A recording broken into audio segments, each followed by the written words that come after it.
Donc bonjour à tous, je suis Mickaël Cœur d'Acier du laboratoire Chrono-Environnement, donc Université Marie-et-Louis Pasteur. Je vais vous présenter le projet d'Urban. Or, d'Urban, c'est pour gestion durable des bandes enherbées en agriculture de conservation des sols pour contrôler les populations de campagnols des champs.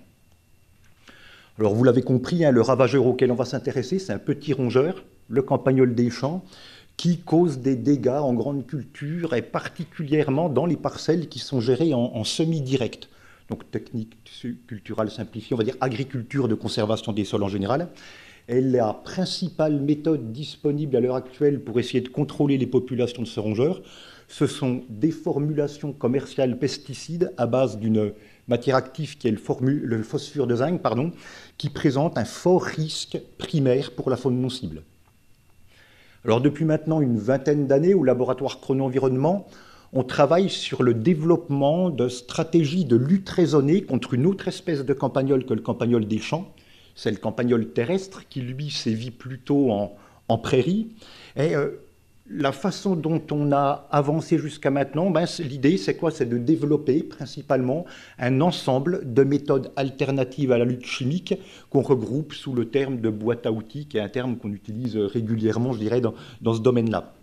Et nous, finalement, c'est vraiment dans cette démarche-là que s'inscrivent les travaux qu'on mène sur le campagnol des champs, développer des méthodes alternatives à l'utilisation du phosphure de zinc. Alors, on a déjà développé une première méthode, qui est l'utilisation d'une herse magnum pour un travail superficiel du sol dans ces parcelles qui, en principe, ne sont pas labourées. Et c'est une méthode qui a été publiée récemment. Et donc, l'idée qu'on a eue dans Durban, c'est de tester un nouveau levier pour contrôler les populations de campagnols des champs, c'est la prédation. Donc, un service écosystémique bien connu. Alors bon, on n'est pas les premiers à réfléchir à comment est-ce qu'on pourrait utiliser la prédation. Il y a déjà eu un certain nombre d'études qui se sont penchées sur le sujet pour le contrôle des rongeurs, mais la plupart de ces études, elles ont conclu au final à un manque d'expérimentation robuste pour bien évaluer l'impact de la prédation.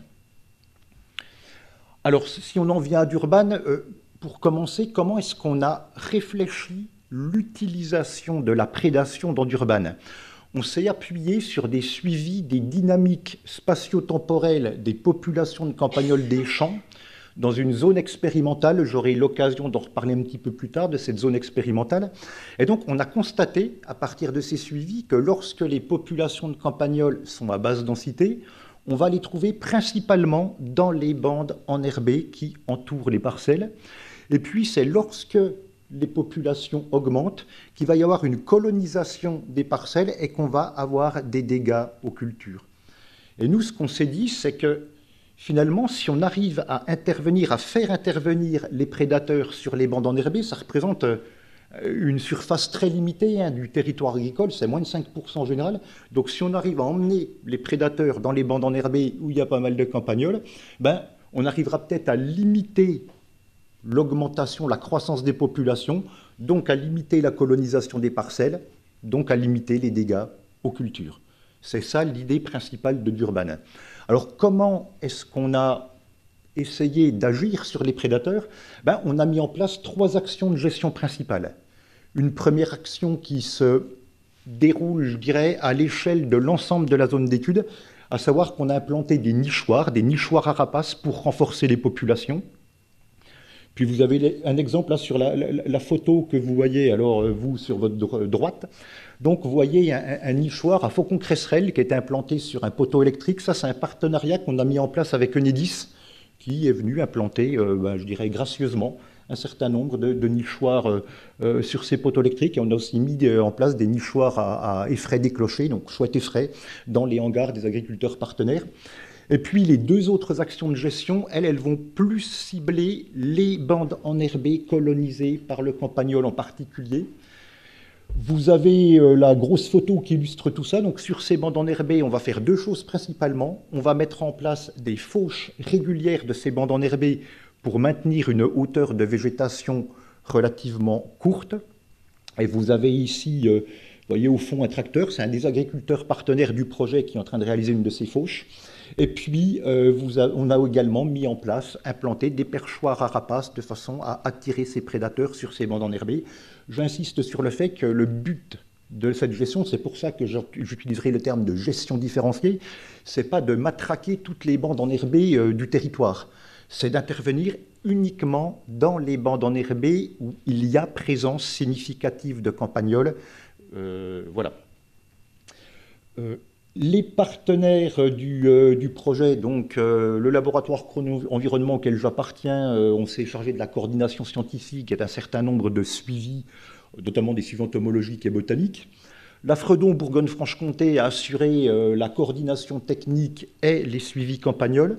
Il y a des suivis de faune, notamment des suivis ornithologiques et des suivis de mammifères qui ont été réalisés par l'ALPO Bourgogne-Franche-Comté et par la Fédération des chasseurs du Jura.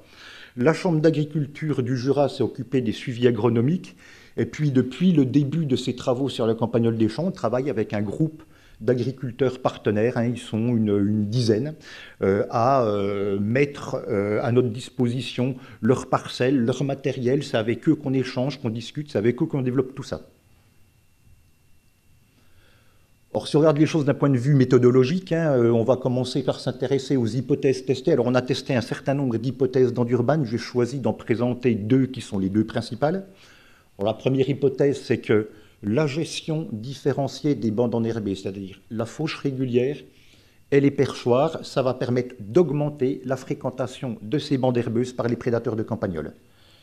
Et puis la deuxième hypothèse, c'est que favoriser la prédation dans les bandes enherbées, ça va permettre de limiter la colonisation des parcelles par les campagnols et donc de limiter les dégâts occasionnés. Alors pour tester ces hypothèses, on s'est appuyé sur une approche comparative. Le terrain d'étude, la zone d'étude, c'est une zone expérimentale qu'on appelle la ZERAC, pour zone expérimentale de régulation des rongeurs en agriculture de conservation. C'est un peu long, donc c'est pour ça qu'on utilise ZERAC. Et cette zone expérimentale, elle a été mise en place dans un précédent projet Ecophyto en 2017. Et c'est donc dans ce territoire-là qu'on développe toutes les méthodes, qu'on teste toutes les méthodes qu'on essaie d'implémenter dans la boîte à outils. Donc, dans la ZERAC, on a défini 12 îlots expérimentaux. Alors, un îlot, c'est un ensemble de parcelles, 3, 4, 5 parcelles d'un seul tenant, uniquement des parcelles qui sont gérées en agriculture de conservation des sols. Et puis, dans 6 de ces îlots, on a mis en place la gestion différenciée, on parlera d'îlots gérés. Et puis, dans les 6 autres îlots, on ne faisait rien. Ce sont les îlots témoins ou îlots contrôle, dans lesquels on va pouvoir, je dirais qu'on va pouvoir comparer en termes de réponse avec les îlots gérés. Alors, quels sont les indicateurs suivis d'Endurban? Alors, premier indicateur, évidemment, on a suivi la fréquentation des prédateurs dans les îlots expérimentaux. Donc, on a suivi, d'une part, les rapaces. Ça, c'est un travail qui a été réalisé par les LPO Bourgogne-Franche-Comté. Ça représente plus de 1000 heures d'observation de rapaces sur l'ensemble du projet. Et puis, on a suivi les mammifères carnivores. Alors là, on a utilisé des pièges photographiques. Vous avez ici la photo d'un chat forestier qui visite les bandes enherbées d'Urban. Et donc ça, c'est un travail qui a été réalisé par la Fédération des chasseurs du Jura. On a mesuré les densités de campagnols dans les bandes enherbées et dans les parcelles des îlots expérimentaux. Ça, c'est un travail qui a été réalisé par la Fredon Bourgogne-Franche-Comté. On mesurait ces densités 2 fois par an, au printemps et à l'automne. Et puis, simplement, sans entrer dans les détails de la méthode, à chaque fois qu'on mesure, qu'on estime ces densités, c'est 90 km de transects qui sont parcourus sur l'ensemble de la zone. Donc, il y a un gros travail derrière. On a également estimé les dégâts aux cultures. Alors là, ce sont les dégâts qui sont spécifiquement liés aux campagnols. On a mesuré l'impact économique de ces dégâts et on a mesuré également le coût de la gestion qu'on mettait en place, travail effectué par la Chambre d'agriculture du Jura.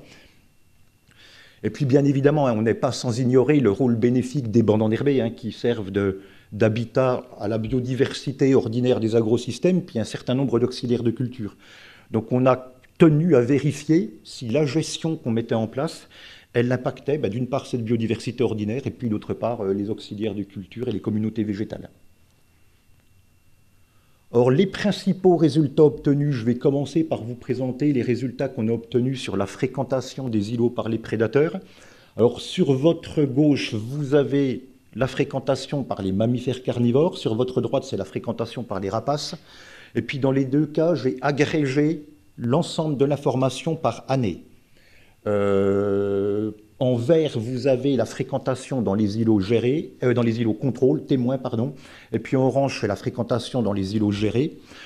Alors, je ne vais pas m'appesantir longuement sur ces résultats, hein, puisque, je dirais, si on revient à l'hypothèse qu'on a testée, la première hypothèse qu'on a testée dans Durban, on n'a observé aucune différence significative de fréquentation. Il reste 5 minutes. Diable, j'ai parlé trop lentement. Donc, aucune différence significative de fréquentation entre rapaces, et puis, que ce soit pour les rapaces, pardon, ou pour les mammifères.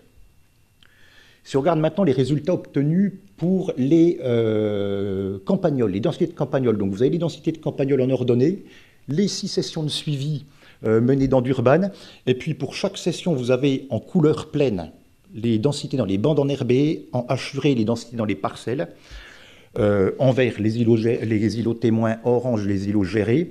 Alors qu'est-ce qu'on peut dire de ces résultats? D'une part, on a confirmé que les densités de campagnols étaient toujours plus élevées dans les bandes enherbées comparées aux parcelles. On a des différences entre sessions, c'est un peu anecdotique, je vais pas commenter ça. Et une nouvelle fois, on n'a observé aucune différence de densité de campagnols entre les îlots gérés et les îlots témoins, autant dans les bandes enherbées que dans les parcelles.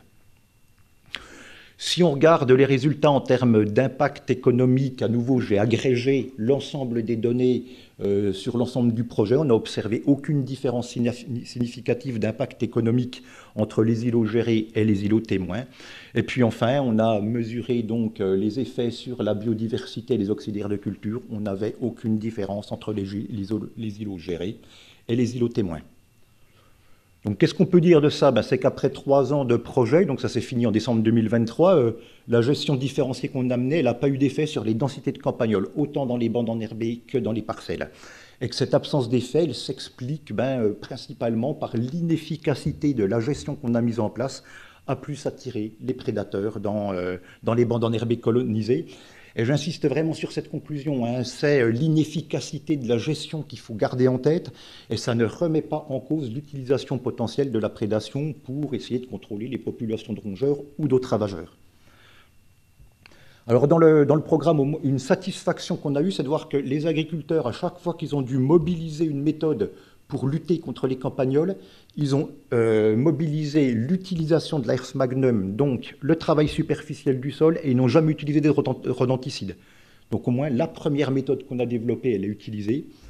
Et puis, je finirai simplement par dire que l'expérimentation, elle se poursuit quand on travaille sur des dynamiques de population de campagnols. C'est un travail de moyen et long terme. Donc on continue la gestion, on continue à compter les campagnols. Je vous ai mis ici les résultats 2024-2025. On va continuer en 2026-2027 sur des fonds de la DRAF Bourgogne-Franche-Comté, sur des fonds propres, pour pouvoir tirer des conclusions robustes à tout ça. 2 minutes, je pense que je vais peut-être y arriver, on verra bien. Donc rapidement, en termes de transfert et de valorisation, donc toute la démarche qu'on met en place sur la lutte raisonnée contre les campagnols, que ce soit campagnols terrestres ou campagnols des champs, et ça inclut d'urban, elle est régulièrement présentée dans des formations professionnelles qui sont dispensées par la Frenon. On a également présenté tout ça dans des formations académiques, en lycée agricole ou en université. On a participé à différentes manifestations organisées par des structures agricoles. On a organisé des journées d'échange avec des agronomes suisses et des agronomes espagnols.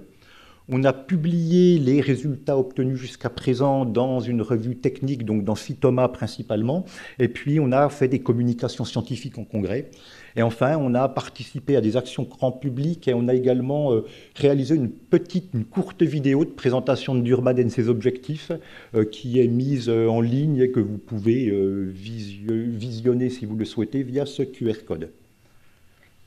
Or, pour finir, rapidement, le préventif pour nous, c'est quoi? Intervenir à basse densité de ravageurs en limitant les méthodes de lutte chimique. Ça implique 3 choses d'un point de vue opérationnel. Il faut surveiller les populations de ravageurs, sinon on ne sait pas où on en est dans la dynamique de population.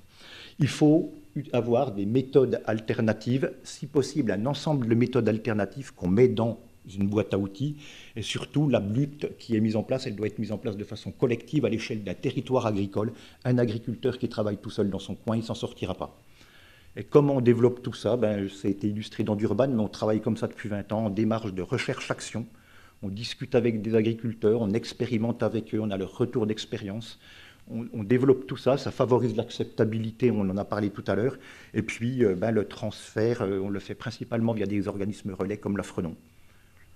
Puis pour le chiffrage des bénéfices, j'ai presque fini. Pour la biodiversité, je pense que c'est finalement pas si compliqué que ça, hein. Durban en est un bon exemple. Les méthodes de suivi de la biodiversité, on les a. Il suffit de comparer ce qui se passe et on verra bien quel est le bénéfice. Si on parle de bénéfices économiques, moi je suis écologue. Je suis incapable de répondre à cette question et je laisserai répondre des gens dont c'est le domaine d'expertise. Voilà, merci à tous pour votre attention. Merci.